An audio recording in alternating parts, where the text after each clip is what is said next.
These are all key teachings in this movement, and they don't have the support of Scripture.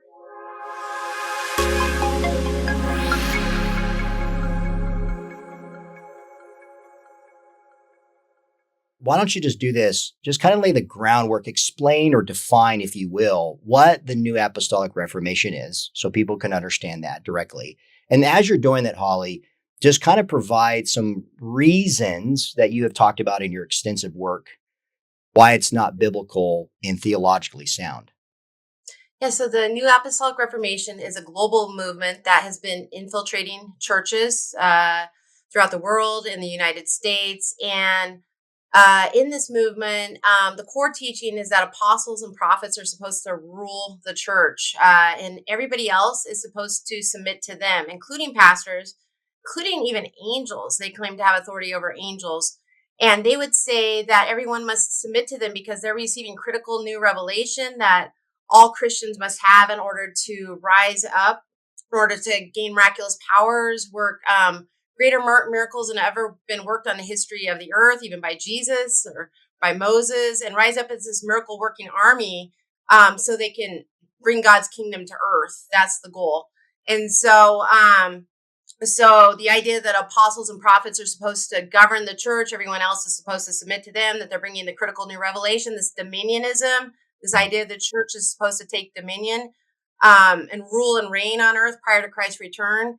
These are all key teachings in this movement, and they don't have the support of Scripture, and they've been very damaging in the lives of people. And Doug and I receive letters from people all the time, daily, from people describing the ways that they have been harmed, or their families, or their churches. I mean, I'm talking about like split churches, many split churches divided Mm. over these teachings, families, completely broken relationships. I've heard many stories, even as recent as yesterday, of children who cut off their parents after they go off to Bethel or some other NAR affiliated ministry and just stop all communication with them. People becoming disillusioned with their faith because the promises of the apostles and prophets that maybe a loved one would be healed of a sickness or disease don't pan out. And so they grow disillusioned, and then maybe even end up completely rejecting their faith, deconstructing their faith, and rejecting it completely, becoming atheist or something Mhm. like that.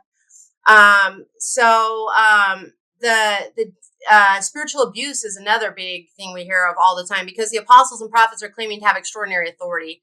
And so people are experiencing spiritual abuse under their leadership. And so this is some of the tremendous damage, untold damage.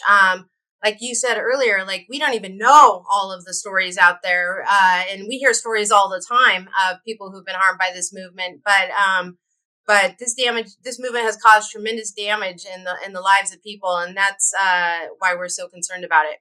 Yeah. Yeah, you're right. It is concerning.